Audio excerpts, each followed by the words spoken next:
السلام علیکم دوستو، دنیا کی سوچوں میں خوش آمدید۔ یہ پشتونستان کا مسئلہ کیا تھا اور افغانستان کے پشتون اس کا مطالبہ کیوں کر رہے تھے؟ گریٹر افغانستان کیا چیز ہے؟ افغانستان نے کب اور کیوں پاکستان کی نوزائیدہ ریاست میں دراندازی کی اور کس طرح پاکستان کے خلاف شورش کو ہوا دی؟ پاکستان کی اشرافیہ نے کب اور کیوں افغانستان کے اندرونی معاملات میں مداخلت شروع کی؟ آئیے سب جانتے ہیں۔ جیسا کہ ہم پہلے بتا چکے ہیں کہ گریٹ گیم کے نتیجے میں قائم ہونے والی سرحد یعنی ڈیورنڈ لائن نے خطے میں موجود پشتون آبادیوں کو دو حصوں میں تقسیم کر دیا۔ چند مقامات پر تو یہ تقسیم اتنی مصنوعی تھی کہ اس سے ڈیورنڈ لائن کے دونوں جانب موجود کچھ گاؤں تک کو تقسیم کر دیا۔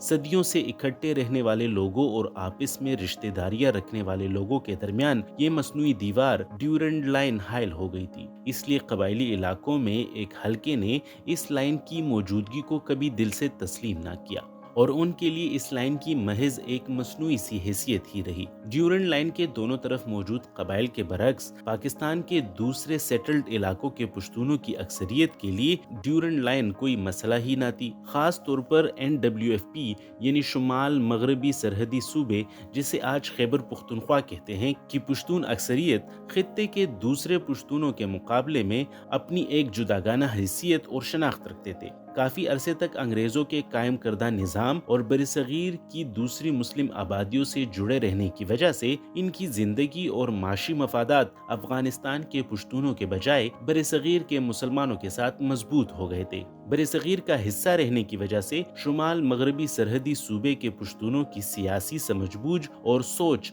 افغانستان کے پشتونوں سے قدرے مختلف ہو چکی تھی، اس لیے وہ اپنے آپ کو برصغیر کا ہی ایک اہم حصہ تسلیم کرتے تھے۔ NWFP کی عوام کی اکثریت کے برعکس کچھ پشتون قوم پسند اپنا مستقبل برصغیر کے دوسرے مسلمانوں کے بجائے افغانستان کے پشتونوں کے ساتھ دیکھنا چاہتے تھے۔ وہ یہ چاہتے تھے کہ برصغیر کے پشتون بھی افغانستان کا حصہ بن جائے اور لوئے افغانستان یعنی گریٹر افغانستان کی خواہش رکھتے تھے۔ ان کے مطابق اگر زمینی حقائق کی وجہ سے ایسا ممکن نہ بھی ہو تو NWFP اور برصغیر کے قبائلی علاقوں کو ملا کر برصغیر کے پشتونوں کے لیے ایک نیا ملک پشتونستان یا پختونستان تشکیل دیا جائے۔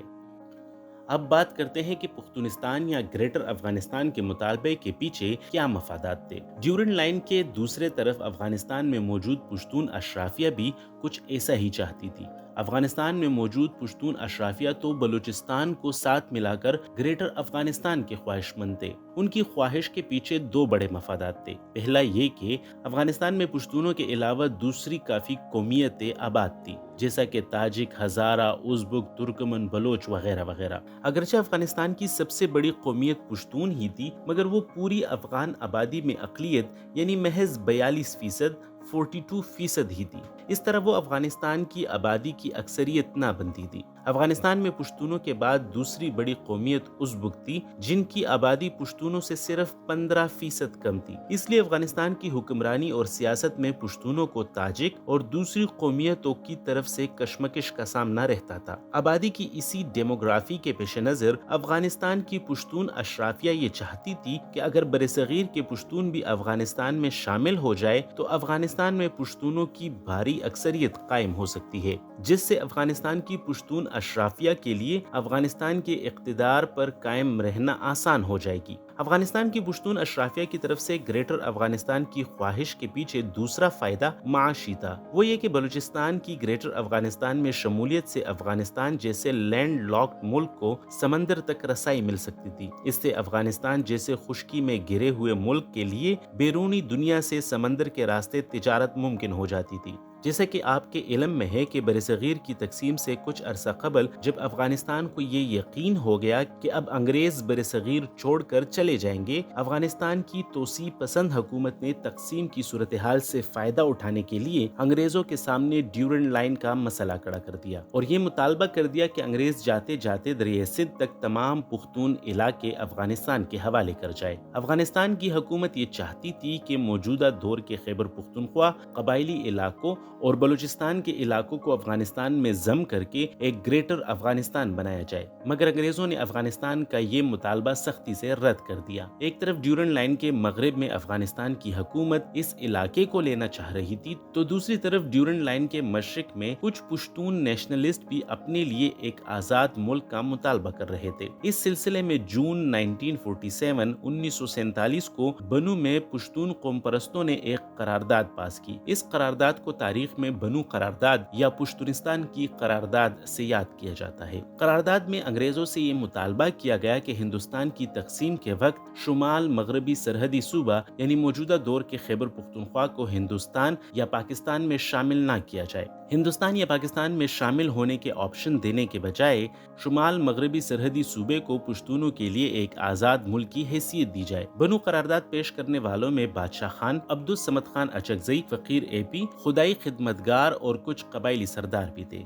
برطانوی راج نے بنو قرارداد کے مطالبات پر غور کرنے سے انکار کر دیا، کیونکہ اس قرارداد سے پہلے ہی برصغیر کی تقسیم اور آزادی کے ایکٹ کا مسودہ فائنل ہو چکا تھا، جس میں برطانوی ہندوستان کو دو نئے آزاد ملکوں یعنی ہندوستان اور پاکستان میں تقسیم کر دینے کا اعلان کیا جا چکا تھا، اور اس قانون میں کسی مزید آزاد ریاست کا کوئی آپشن ہی نہ تھا۔ اس قانون میں یہ بھی اعلان کیا گیا تھا کہ شمال مغربی سرحدی صوبے کی قسمت رائے شماری کے نتیجے سے مشروط ہوگی، یعنی کہ شمال مغربی سرحدی صوبے کے عوام ریفرینڈم میں اس بات کا فیصلہ کریں گے کہ ان کا صوبہ پاکستان کا حصہ بننا چاہتا ہے یا بھارت کا۔ انگریزوں کی طرف سے پشتونستان کے مطالبے کو ریفرینڈم میں ایک آپشن کے طور پر شامل نہ کیے جانے کے بعد پشتون قوم پرستوں نے ریفرینڈم کے بائیکاٹ کا اعلان کر دیا۔ اس بائیکاٹ کے حق میں سب سے توانا آواز بادشاہ خان کی تھی، جن کے بھائی خان عبدالجبار خان اس وقت شمال مغربی سرحدی صوبے کے چیف منسٹر تھے۔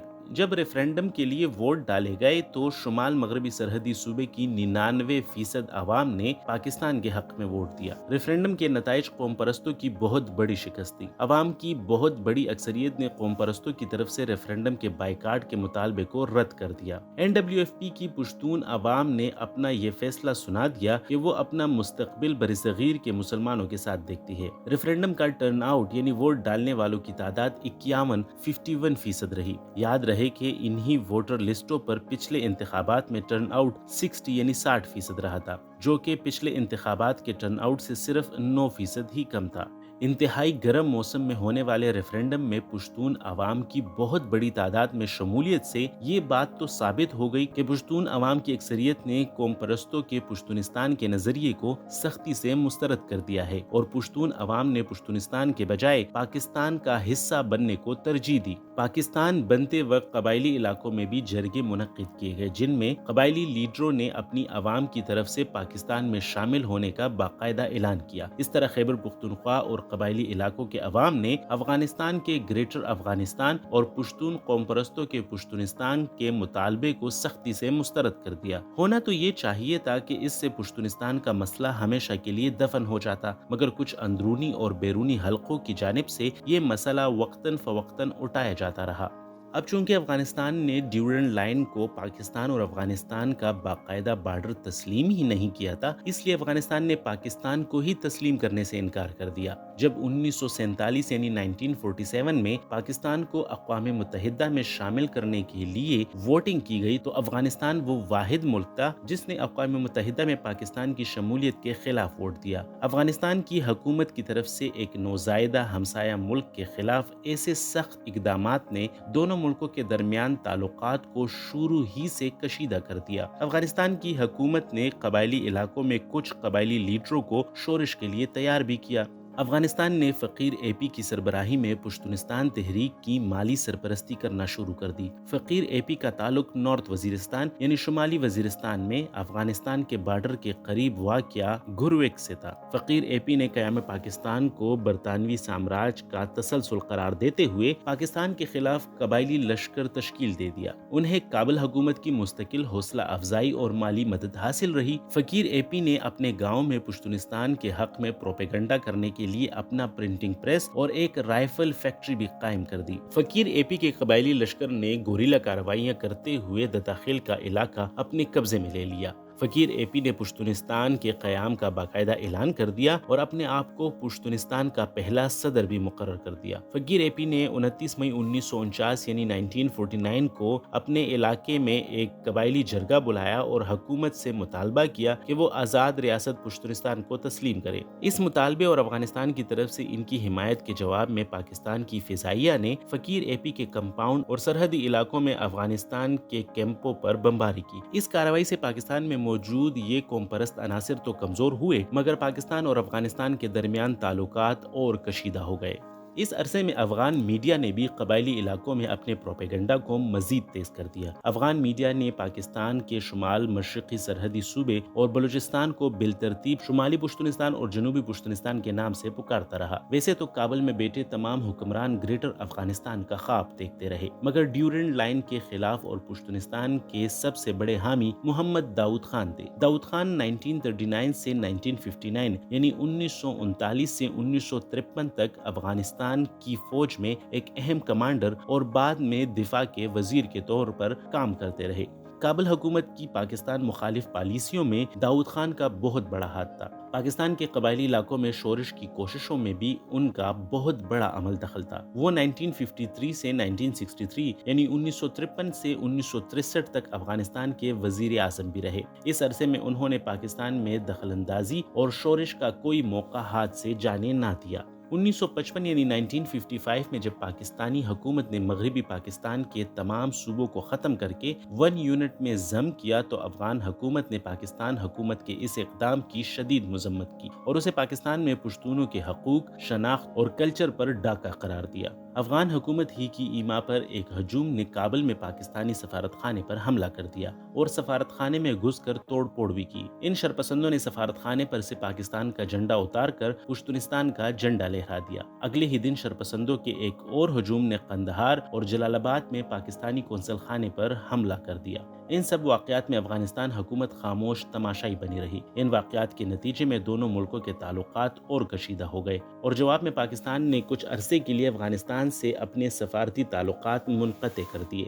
پاکستان نے افغانستان کے ساتھ اپنی سرحد بھی بند کر دی۔ اس سے افغانستان کو پاکستان کے راستے سے ہونے والی تجارت بھی کچھ عرصے کے لیے رک گئی۔ افغان اشرافیہ کے اندر ڈیورنڈ لائن کے خلاف پایا جانے والا جنون اس قدر شدید تھا کہ وہ اپنے ملک کے مفاد میں پاکستان کے ساتھ دوستانہ پالیسیاں بنانے کے بجائے بیجا طور پر اپنی توانائیاں ڈیورنڈ لائن اور پشتونستان کے لایانی اور بے مقصد ایشو پر لگاتے رہے۔ 1960 میں داؤد خان نے پشتونستان کے مسئلے کو ایک بار پھر زندہ کر دیا اور ڈیورنڈ لائن کے اس پار پاکستان کی باجوڑ ایجنسی میں اپنی فوج بھیج دی۔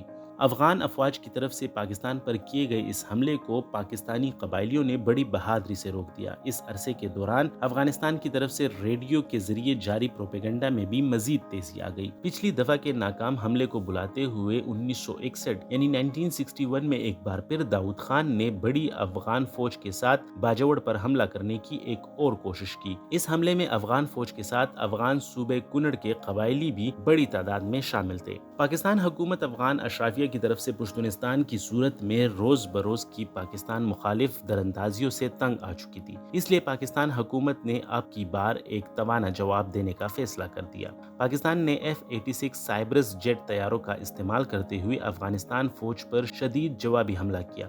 پاکستان کے فضائی حملے سے افغان فوج اور کنڑ کے قبائلیوں کا بھاری جانی نقصان ہوا۔ پاکستان نے متعدد افغان فوجی بھی پکڑ لیے جنہیں بین الاقوامی میڈیا کے سامنے بھی پیش کیا گیا، جس کے نتیجے میں داؤد خان کو کافی شرمندگی کا سامنا کرنا پڑا۔ افغان حکمرانوں کے رویے اور مسلسل دخل اندازی سے تنگ آ کر پاکستان نے افغانستان کے ساتھ اپنی تمام سرحد بند کر دی اور افغانستان پر پاکستانی راستے سے تجارت پر مکمل پابندی لگا دی۔ افغانستان انگور، انار اور دوسرے پھلوں کی تمام برآمدات پاکستان کے راستے ہی کیا کرتا تھا۔ اس کے علاوہ افغانستان کو دنیا کی طرف سے ملنے والی ترقیاتی امداد بھی پاکستان کے راستے سے ہی ملتی تھی۔ پاکستان نے اپنی سرزمین سے ایسے تمام ترقیاتی امداد بھی بند کروا دی۔ پاکستان کے ان جوابی اقدامات کی وجہ سے افغانستان میں معاشی بحران میں مزید اضافہ ہو گیا اور افغانستان کا سوویت روس پر انحصار بہت زیادہ ہو گیا۔ پاکستان کی طرف سے عائد تجارتی پابندیاں 2 سال تک جاری رہی۔ اس کی وجہ سے افغانستان میں معاشی بدحالی شدید صورتحال اختیار کر گئی۔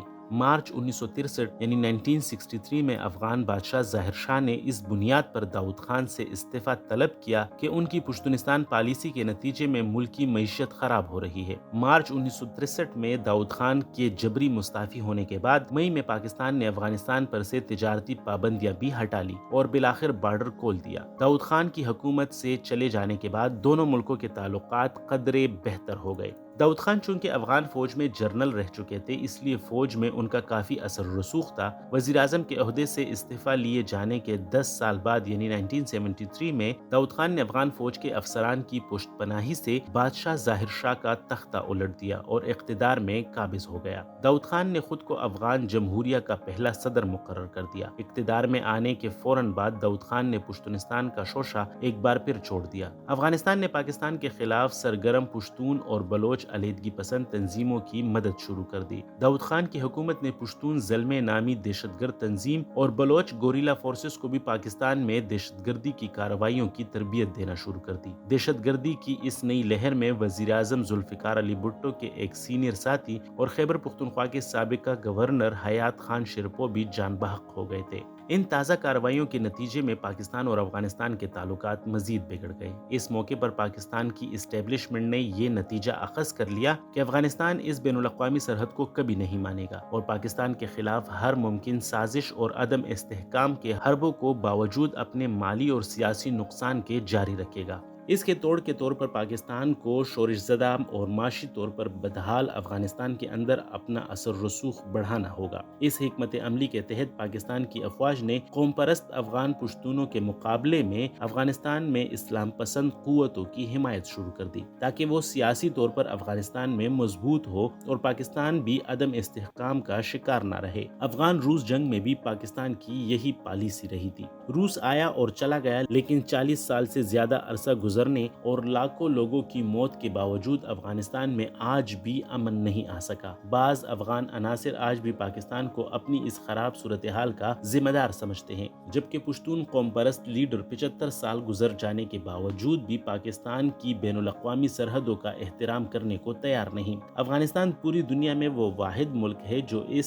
سرحد کو متنازع قرار دیتا اور ان کے دلوں میں آج بھی گریٹر افغانستان یا پشتونستان کی خواہش زندہ ہے۔ دوستو، آپ کو کیا لگتا ہے؟ افغانستان اور پاکستان کے بعض پشتون قوم پرست لیڈرز کے ڈیورنڈ لائن اور پشتونستان کے بارے میں موقف میں کوئی وزن ہے یا خامخواہ اس لایانی ایشو پر افغان قوم کے 75 سال ضائع کر چکے ہیں اور افغان حکومت کیوں اپنی تباہال معیشت اور نہ جانے کب سے بدامنی کے شکار ملک کے حالات پر توجہ نہیں دیتی؟ اپنی رائے کمنٹ میں ہمیں بتائیے گا اور ساتھ میں ہمیں یہ بھی بتائیے گا کہ اپنی اگلی ویڈیو ہم کس ٹاپک پر بنائیں۔